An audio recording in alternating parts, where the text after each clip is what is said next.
18 मार्च का जो आर्गुमेंट होगा वो 7 तारीख के आर्गुमेंट से 1000 गुना और पुलिस और खतरनाक आर्गुमेंट होगा। वो एविडेंस पेश होगा जो आप सोच भी नहीं सकते हैं।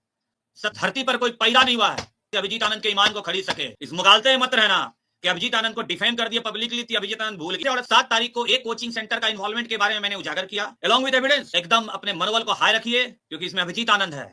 अभिजीत आनंद हवा के रुख को बदलने के लिए जानता है और देख लिया आपने कि पूरा सिस्टम हमारे अगेंस्ट। सरकार से लड़ना बहुत बड़ी चीज होती है। वो सरकार जिनकी सत्ता केंद्र में है, केंद्र मतलब नई दिल्ली, और उसी नई दिल्ली में मैं ही बैठा हूं कि मजाल नहीं है कि इस अभिजीत आनंद का एक बाल बांका कर सके, क्योंकि अभिजीत आनंद का जड़ पताल में है। हमने बीड़ा उठा लिया है कि यंग जनरेशन को, जो स्टूडेंट्स हैं, उनके हक हिंसा को छीन के ये दलाल और ये भ्रष्टाचारी इनको बेनकाब करना है, जेल के सलाखों के पीछे पहुंचाना है। लड़ाई बहुत लंबी है, डिफिकल्ट है, लेकिन मुझे मजा आता है। सामने वाला अगर दुश्मन बहुत ताकतवर हो तो मुझे उनसे लड़ने में और मजा आता है। और मैं चाहता हूं कि इससे भी कोई खतरनाक दुश्मन हो। दुश्मनी तो है, अगर वो स्टूडेंट के दुश्मन हैं तो हमारे भी तो दुश्मन हैं, क्योंकि हम तो स्टूडेंट के लिए तो लड़ रहे हैं। 2000 करोड़ का मामला है तो ये सुप्रीम कोर्ट जाएंगे तुरंत, ठीक है।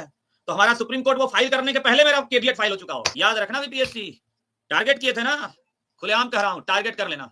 अभिजीत आनंद को कोई फर्क नहीं पड़ता है। अभिजीत आनंद जो है ना, चट्टान है, चट्टान। सीबीआई से इन्वेस्टिगेशन का ऑर्डर होगा, हमें मॉनिटर करना पड़ेगा। आप लोग तो हमें भूल जाएंगे हैं कौन अभिजीत आनंद, लेकिन हमें आपकी लड़ाई अंतिम दौर तक लेके जाना है जब तक उनको सजा ना हो जाए। क्रिमिनल केस रजिस्टर्ड होगा सीबीआई के द्वारा। कहीं पहुंचना है, कुछ बनना है तो मेहनत करो, मेहनत। मेरा मुंह मत ताको तुम, समझे। जिस ग्लोबल मास्टर की बात कर रहे हैं उनके पास कोई एविडेंस है नहीं। अगर होता तो दे चुके होते, ठीक है। किसी पिटिशनर को दे देते या हमें दे देते, ठीक है।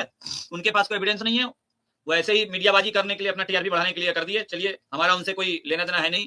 हमारी लड़ाई जो है, और लड़ाई भी नहीं है, सत्य और असत्य की बात है, गलत और सही की बात है। कौन गलत है कौन सही है? जो गलत है वो गलत है, जो सही है वो सही है। रोजा रखे और ये लोग इतना क्या कीजिएगा, ठंडी यहीं काट लिए लोग, दही चूड़ा मकर संक्रांति यहीं मना लिए, सरस्वती पूजा यहीं कर लिए, होली यहीं हो गया, और रमजान भी हमको यहीं बीतिए रहा है। हमको लगता है कि कल आखिरी सुनवाई है 18 तारीख को। और जब जब डेट बढ़ा है ना, एक अफसोस भी इस बात का लगा है कि इतना डेट क्यों बढ़ जाता है। और जब भी डेट बढ़ता है तो हम लोग एक आध सबूत भी जुटा लेते हैं। तो सारा सबूत जो था हम लोग जैसे जैसे आते गया वो सारा रखते गए। अब एक तो नया जो आया है वो रोल नंबर के हिसाब से, हम पहले रोल नंबर नहीं बता सकते, आप पढ़ लेंगे यहाँ पर। और ये अरेराज का मामला है, क्योंकि चीजें जो है हाईकोर्ट में रखने से पहले बता देंगे तो कुछ बीपीएससी के चहेते पत्रकार भी हैं, पूजा की जानकारी बीपीएससी को दे देगा। एग्जाम स्क्रैप हो उसके फेवर में अगर हैं तो आप लोग हियरिंग में डिस्टर्ब नहीं करेंगे कि स्मूथली जो है हियरिंग हो। सारे एविडेंस हमारे पास आ चुके हैं। ये एविडेंस इतना खतरनाक एविडेंस है, बीपीएससी और बिहार सरकार के पसीने छूटेंगे। नहीं सिर्फ री एग्जाम होगा, बल्कि तो इस एग्जाम में घोटालेबाज हैं, बैकडोर से जिन बच्चों की एंट्री हो रही है इस मैटर में, इस बीपीएससी 17वीं में, उनके भी नाम मेरे पास आ चुके हैं। अब समझ लीजिए हमारा जो करने का तरीका है वो कितना खतरनाक है। सालों तक याद रखेंगे। एक नजीर पेश होने जा रहा है, नजीर 18 मार्च 2025। समझ गए? अभी मैं चूंकि यहां पर बीपीएससी वाले भी देख रहे हैं, तमाम सरकार के अधिकारी पदाधिकारी देख रहे हैं जो इस पेपर लीक में शामिल हैं, और आपके सरकार में जो उनके ही पसीने छूट रहे हैं। एक तरफ उनकी पूरी सत्ता है, एक तरफ बीपीएससी है, एक तरफ तमाम वो लोग सॉल्वर लोग और सेटर लोग हैं, सट्टेबाज लोग हैं, तमाम वो नेता हैं जो इस पेपर लीक में शामिल हैं, अधिकारी पदाधिकारी, वो एक तरफ, और अभिजीत आनंद एक तरफ। अभिजीत आनंद को नहीं रोक पाओगे, याद रखना।